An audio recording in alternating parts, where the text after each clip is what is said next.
Dans cette vidéo, nous allons essayer de répondre aux questions qui concernent la vidéo 10, la suite du chapitre 6 de l'école néoclassique. Première question, préciser l'objectif de la roue de Deming. La roue de Deming a pour objectif d'inscrire la démarche qualité dans un cercle vertueux d'amélioration continue et permanente des processus de qualité interne et externe grâce à une capitalisation de l'expérience acquise. Question numéro 2. Expliquez la phrase suivante. Une production à flux tendu. La production à flux tendu est une production tirée par la demande et non pas par l'offre. C'est le client qui lance la chaîne de production à travers une commande. Donc l'entreprise ne commence pas la production jusqu'à qu'elle reçoit une commande de la part du client. Donc il n'y a pas une production, stockage, vente, mais on produit ce qui est déjà vendu, déjà commandé. Généralement, ce système à flux tendu dans la production exige une très forte coordination entre les divers acteurs, fournisseurs, fabricants, transporteurs, distributeurs, et ainsi que la production à flux tendu est symbolisée par l'usage des kanban. Les étiquettes qui identifient les demandes qui passent d'un poste à l'autre en remontant à la chaîne de production. Question numéro 3. Que signifie la méthode Kanban? La méthode Kanban, ce sont des étiquettes qui identifient les demandes qui passent d'un poste à l'autre en remontant la chaîne de production utilisée généralement dans une production à flux tendu. Question numéro 4. Expliquez brièvement le système de juste-à-temps, JAT et son principe. Avec le toyotisme, il y a la production à flux tendu. L'entreprise ne commence pas la production jusqu'à qu'elle reçoit une commande de la part du client. Donc c'est un pilotage par aval. On produit ce que l'on consomme. Il n'y a pas une production par stockage et vente, mais la production a été déjà vendue, a été déjà commandée par le client. J'ajoute aussi que cette production à flux tendu exige une très forte coordination entre divers acteurs, qui sont les transporteurs, les fournisseurs, les fabricants, les distributeurs. Cette production en flux tendu est symbolisée par le système Kanban, qui sont des étiquettes qui identifient les demandes qui passent d'un poste à l'autre en remontant la chaîne de production. Le principe de JAT se décline en 5 exigences qui sont les 5 zéros. Le 0 stock, 0 délai, 0 défaut, 0 panne et 0 papier. La 5e question, expliquez en détail le principe de juste-à-temps. Le principe de juste-à-temps se décline en 5 exigences. 5 conditions qu'il faut respecter pour mettre en œuvre le juste-à-temps. Premier, c'est le 0 stock. Il faut réduire les stocks pour réduire les coûts. Pourquoi? Car le stock présente des coûts pour l'entreprise. Le coût de stockage contient un ensemble de charges, du personnel, du gardiennage, du stock, frais d'eau et d'électricité, loyer, assurance, etc.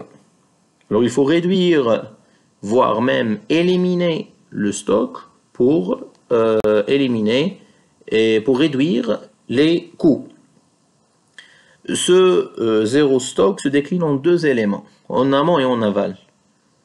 En aval, ça veut dire l'entreprise ne va pas produire et stocker, elle va attendre jusqu'à la réception d'une commande de la part du client pour qu'elle commence la production, ainsi que elle n'aura pas un stock en termes de matières premières, donc elle ne va pas s'approvisionner de la part de ses fournisseurs, donc en amont, jusqu'à qu'elle reçoit une commande.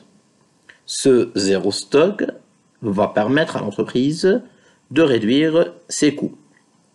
Le deuxième élément d'exigence, c'est le zéro délai. Il faut réduire au minimum le cycle de réalisation. Le cycle de réalisation, ça se réduit grâce à la flexibilité des hommes et des machines dans l'entreprise, et réduire aussi le délai entre la prise de commande et son exécution. Troisième exigence, c'est le zéro défaut. La qualité est obligatoire, le respect des normes de qualité est obligatoire, le mécontentement, la malfaçon, un produit défectueux où le client n'est pas satisfait, ça coûte très très cher pour l'entreprise. Les produits doivent être irréprochables. Quatrième exigence du principe de JET, c'est le zéro panne. Cette exigence passe par la fiabilité et l'entretien permanent des machines, ainsi que la présence permanente des outils. Cinquième exigence, le zéro papier. Les économies ne doivent pas être faites qu'au niveau des ateliers, mais même au niveau de l'administration et des bureaux. Des campagnes d'économie doivent être engagées pour réduire et faire disparaître la paperasserie. Donc généralement ici, faire des économies grâce à l'élimination de l'utilisation des papiers et du gaspillage du papier.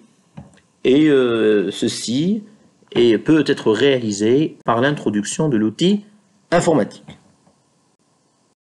Question 6. À l'aide d'un tableau, présentez les éléments de différence entre le toyotisme et le taylorisme.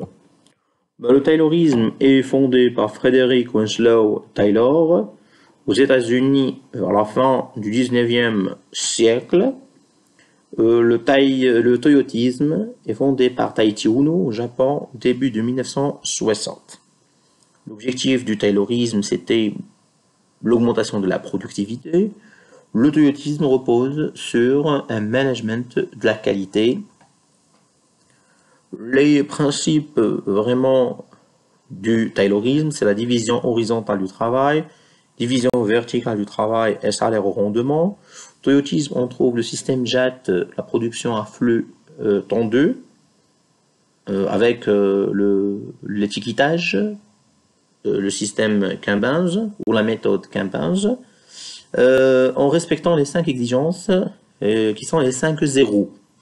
Zéro stock, zéro délai, zéro panne, zéro défaut et zéro papier. Le taylorisme consiste à diviser le travail. Le toyotisme consiste à faire une coordination entre l'ensemble des acteurs, fournisseurs, distributeurs, fabricants, transporteurs.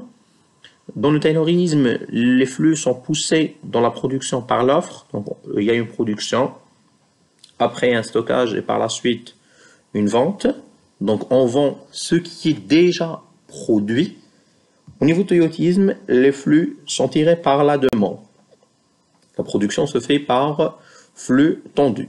On produit ce qui est déjà vendu. L'entreprise ne commence pas la production jusqu'à qu'elle reçoit une commande de la part du client. Lorsqu'elle reçoit cette commande, elle va s'approvisionner auprès de son fournisseur et elle va lancer sa chaîne de production.